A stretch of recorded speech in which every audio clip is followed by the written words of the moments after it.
The test is in 4-part, Part 1, Part 2, Part 3, and Part 4. Now look at Part 1. Part 1.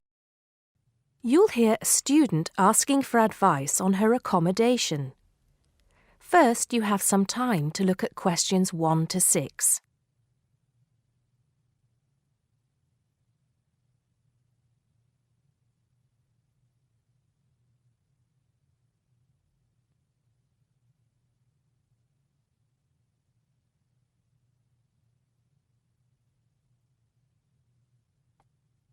Now we shall begin. You should answer the questions as you listen, because you will not hear the recording a second time. Listen carefully and answer questions 1 to 6. Good morning. So, what can I do for you? Well, it's about the accommodation where I'm staying at the moment. First, can you give me your name and address, please? Yes, I'm Maria Dominguez, and the address is 12 Pine Tree Terrace. It's in Westcliff. I'm staying with 2 other students. There's actually 4 of us in the house, us 3 students and the lady who rents the house to us. So, is there a problem? Well, there are a few, actually.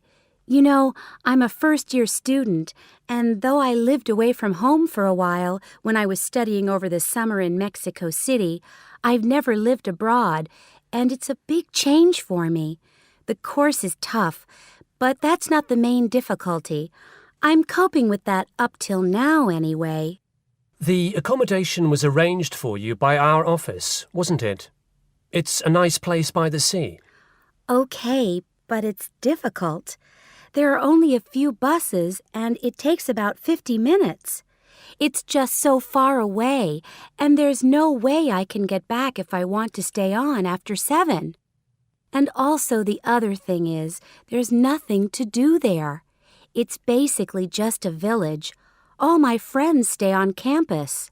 What about the girls you live with? Do you get on with them? Well, when I see them, but one of them is hardly ever there. Mostly she stays in a house with friends. They've got plenty of extra space, you see. The other girl is quiet as a mouse and hardly ever leaves her room. The landlady's friendly enough, though a bit forgetful, and she doesn't keep the place very clean. I don't have any real problem with her as a person, though. I understand it's rather far away, so I suppose you'd like us to find you a place in the halls of residence or closer by in the town. That would be good. You did say in your brochure that most first-year students are offered a place in halls. I think it actually said final-year students have priority there. They need the library facilities more for studying for their finals. Before you hear the rest of the conversation, you have some time to look at questions 7 to 10.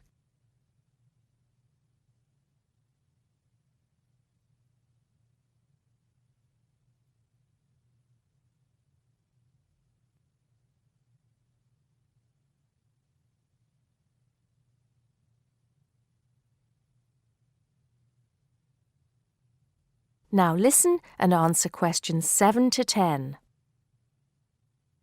Anyway, let's see what we can do. Just a moment, I'll check what might be free.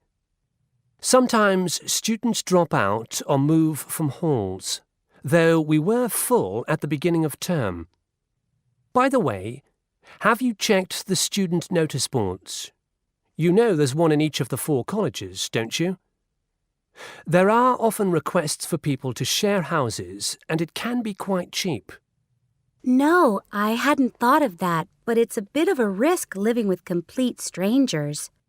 Now, I see there's a room free in Hillside College. That's the one with the tall tower, right? That's it. It's the smallest college and has a reputation for being quite fun. Oh, but it's a shared room. Would you consider that? That's going to be a problem for studying, isn't it? What if she plays music all the time, and maybe we won't have anything in common? Maria, I see you're studying history. So is this girl, Francesca. She's Italian. Well, at the moment I'm doing the General Humanities course, which includes history, but actually I'm planning to change to literature quite soon. That's not the thing, though. I really want a room on my own. Right. I'm afraid I don't see any other openings. There's nothing showing up on the computer, at least on campus. Well, if I have to stay where I am now, I'm going to find it more and more depressing. Here's one more thing we can try. The university owns several places on the Thanet Road and also by the West train station. Both of these are about a 20-minute walk down the hill. They're not the newest of buildings, but I could check for you. Can you come back tomorrow? Oh, no, that's Saturday. What about Monday? Yes, sure. I'd really appreciate it if you could do something for me. Let's hope so. That is the end of part 1. You now have half a minute to check your answers.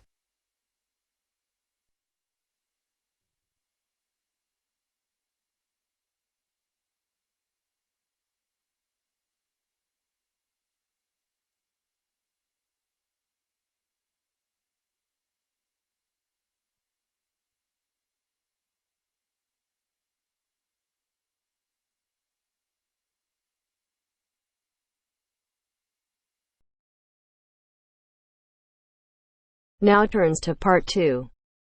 Part 2. You'll hear two teachers discussing a school trip. First, you have some time to look at questions 11 to 16.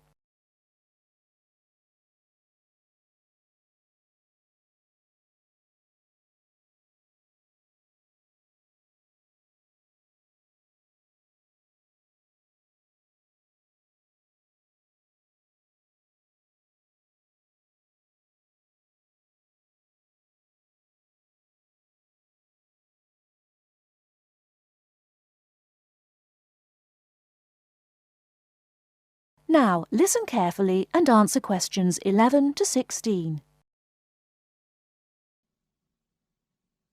Oh, there you are, Paul. Do you have a few minutes? Can we think about this year's school trip? Hi, Jean. Yes, of course. Have you got any ideas? I've been looking through some information, and I've brought a few leaflets with me. Here you are. Okay, thanks. Just remind me when the trip is. Next Friday. We'll be leaving at 9 and be back here at around 4, so we've probably got time to visit a couple of places. Let's see. What leaflet have you got there? Central Gardens. Looks like a nice place. It's open from 9 until 6, so we could go there anytime we wanted, really. What about there in the morning and then somewhere else in the afternoon? Farmers Market would be an option first as well, at least until they close at 1. Or we could try Grey Castle. That should be possible in the morning or in the afternoon. Oh, hang on. That's at the weekend. The last admission is at noon on weekdays. Greenhall says the same thing. Queen's Park opens at 8, so we could go there first. Or, according to these times, we could go there on the way back to school, because they don't close the gates until sunset during the week. Okay, that gives us a few options. We went to Queen's Park a couple of years ago, didn't we? I seem to remember that the pupils really enjoyed it. It'd be nice to go somewhere new as well. I've seen groups from other schools going around Grey Castle. So have I. But then again, maybe we should play it safe and go to Green Hall. At least we've got experience of taking classes round there. Farmers Market is popular with other schools, though, so it must be interesting. It'd be good to go somewhere where someone can show the pupils around, explain things to them. I've been on a tour around the castle, and they do a really good job. I think they have guides at the hall, too, don't they? It says here that they used to, but don't anymore. You can get shown round Central Gardens, though. I think we'd have to do any explaining if we took the pupils to the market or the park. That wouldn't be a problem, though. No, and at least those two would be free, wouldn't they? I think all the others charge, and we'd have to get the parents to pay some money. I'm sure they wouldn't mind paying if it was a small amount. Let me check the leaflets. There's a special price for large groups at Grey Castle. Oh, but you can get into Central Gardens for nothing. Right. Oh, I've just thought of something. We wouldn't need to book anything if we were going to Queen's Park, but what about the other places? Central Gardens say you need to let them know if there are more than 10 people in your group, which would include us. The same at Grey Castle. Farmers Market says you can just turn up, and so does Green Hall. Right. Well, I suggest we take the pupils to Grey Castle for a tour in the morning. How does that sound? Yes, sounds good. We should contact them to book it as soon as possible. In the afternoon, we can do something a bit more relaxed at the park, and we'll have to think about going to Green Hall another year. Shame Farmers Market isn't open, but we can't change the day. So that's a decision then. Now, let's think about what we're going to get the pupils to do. It's a school trip, after all, and we should give them some work to do. Before you hear the rest of the talk, you have some time to look at questions 17 to 20.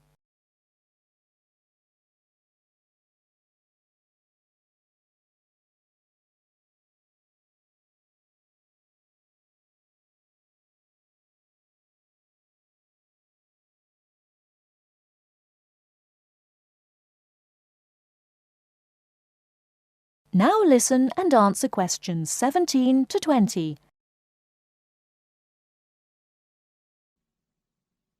I think they should know something about the place before they go. That way they know what they're looking at, and they'll be able to write about it better when they get back. I'll put some information together to look at home and give them copies after the next lesson. Good idea. I'll write something for them to do as they're going round the place. We did a quiz last year, and that worked really well. I'll do the same kind of thing this time. Okay. Now, what about the travel arrangements? How are we getting there? What do you think? I remember one year Mrs. Jackson took her group by bus, and that was a complete nightmare. It's quite a long way, isn't it? We could hire a coach for the day, which is what we usually do, or there's the train. It's rush hour, though, isn't it? So it'll be really crowded. And it'll be more convenient for the rest of the day if we've got our own transport. Yes, we'll do that then. Anything else? Oh, we need to let the parents know what's happening. We could ask the office to call everyone.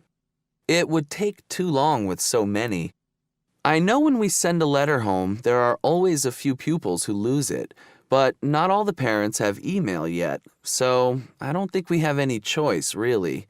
I'll write something and take it to the school office this afternoon. Right. I'll go and tell the pupils the good news.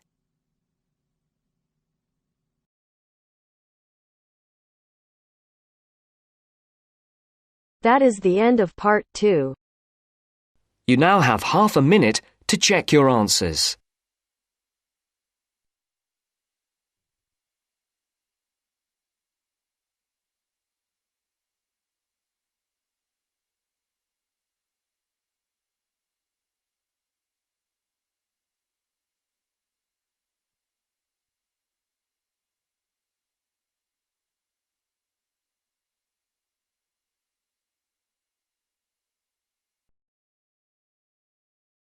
Now turn to Section 3. Section 3. You will hear a dialogue between two students, David and Jim. First, you have some time to look at questions 22 to 25.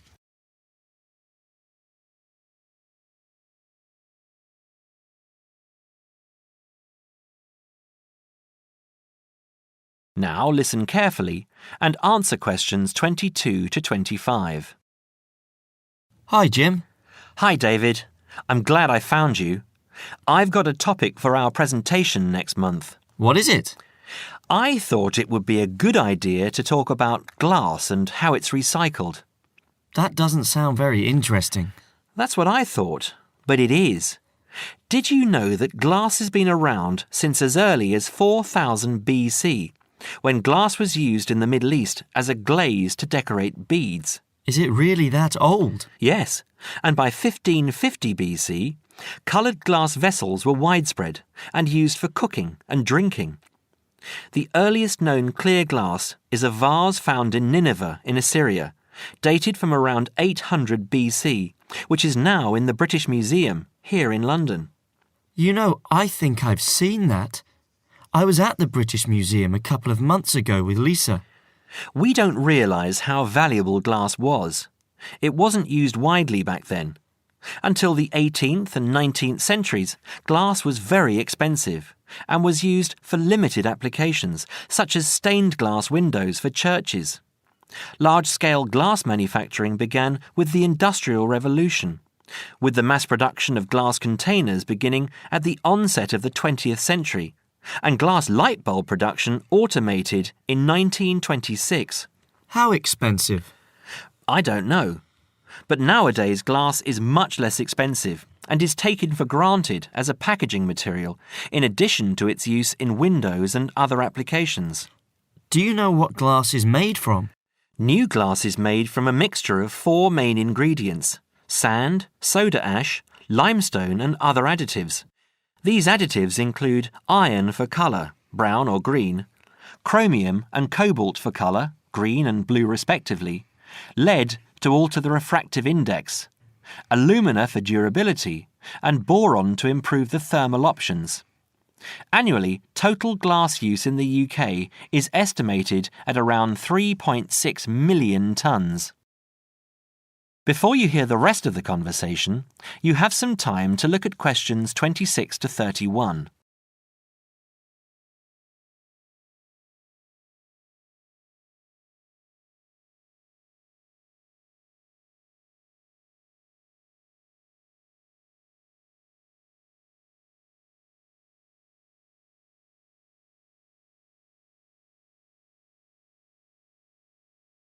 Now listen and answer questions 26 to 31. You're kidding. That's phenomenal. What do we do with all that glass? Where does it go? Using present technology, the UK glass industry has the capacity to recycle over 1 million tonnes of glass each year. And this, coupled with the material's unique ability to be infinitely recycled without compromising its quality, creates a compelling case for the recycling of glass. Despite this, glass makes up around 7% of the average household dustbin, and last year over 2.5 million tonnes of this material was landfill. How can glass be recycled? It can be recycled indefinitely as part of a simple but hugely beneficial process, as its structure does not deteriorate when reprocessed. In the case of bottles and jars, up to 80% of the total mixture can be made from reclaimed scrap glass, called cullet. What's it called? Cullet. C-U-L-L-E-T. Cullet from a factory has a known composition and is recognised as domestic cullet. From bottle banks it is known as foreign, and its actual properties will not be known. Recycling 2 bottles saves enough energy to boil water for 5 cups of tea. You know, I wouldn't mind a cuppa now. Did you know that recycling reduces the demand for raw materials? There is no shortage of the materials used, but they do have to be quarried from our landscape. So from this point of view, there are environmental advantages to recovering and recycling glass. For every tonne of recycled glass used, 1.2 tonnes of raw materials are preserved. Recycling also reduces the amount of waste glass which needs to be used as landfill. I know. It's a social conscience we all need to have. Taking part in recycling the waste we produce makes us think about the effects we are having on our environment and enables us to contribute towards a greater level of sustainability. It's not all about economics, you know. I'm sure you're right, Jim. That is the end of section 3. You now have half a minute to check your answers.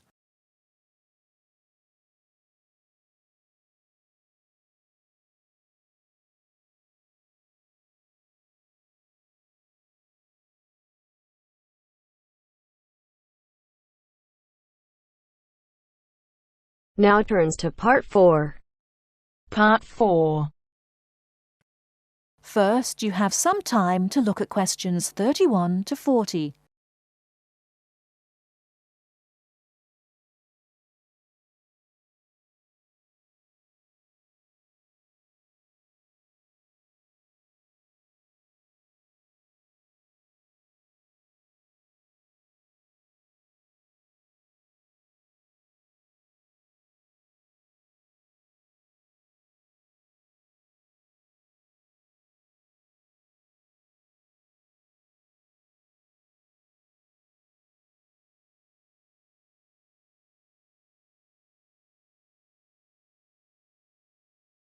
Now listen carefully and answer questions 31 to 40.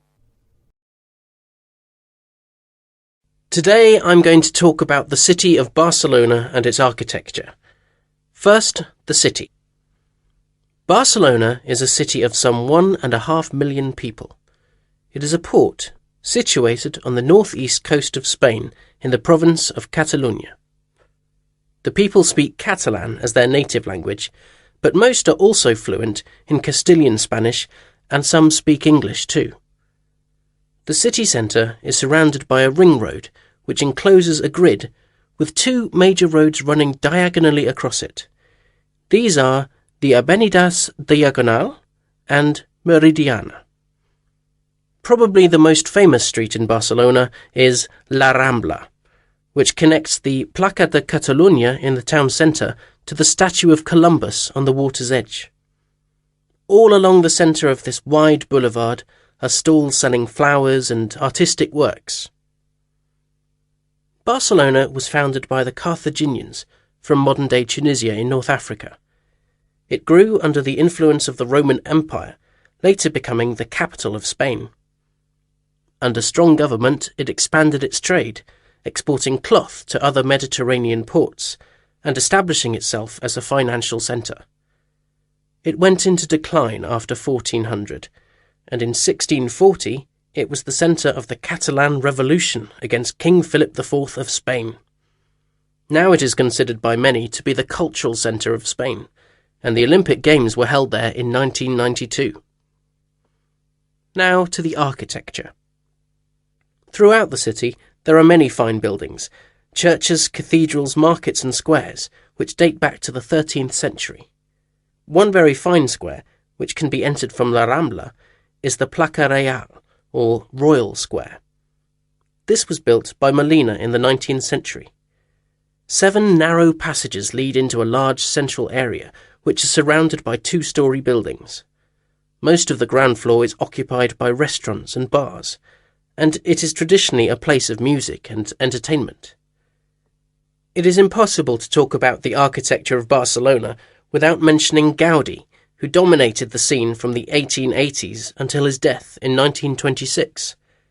His style was unique, a decorative form of Art Nouveau, the style of the 1920s and 30s in Europe. It was based on organic natural forms, which often seem to defy the qualities of the materials they are made from. I will mention just 3 of his best-known works today. The first is Gwell Palace. This was built for the Count of Gwell, one of Gaudí's main supporters. The building features 2 arched gates, which lead into the stable area. Inside are 2 circular staircases, one for people and the other for horses. The ground floor is built of brick, but there is also much natural stone used in the construction. The roof is quite fantastic, with brightly coloured sculptures built around the chimneys and ventilation shafts. Another project commissioned by Gwell is the park named after him. This was meant to be a garden city with 50 houses, but in fact only 2 were ever finished. The influence of nature is strong in the cave-like spaces and animal figures, and again, much use has been made of brilliantly coloured surfaces. But the greatest of Gaudí's works is still under construction, and it is not expected to be finished until 2041. He began work on this cathedral, known as La Sagrada Familia, Church of the Holy Family, in 1882, which means that it will have taken 159 years to complete. The finished building will have 18 towers, the highest being 170 metres high. The building will be 95 metres long by 60 metres wide, and it will hold 13,000 people, a truly impressive monument to Gaudi's great genius. And that's all we have time for today. Next week, we'll look at some of Gaudi's smaller projects and also his furniture designs. Please make sure that you complete your assignment on Le Corbusier by this coming Friday. That is the end of part 4. You now have half a minute to check your answers.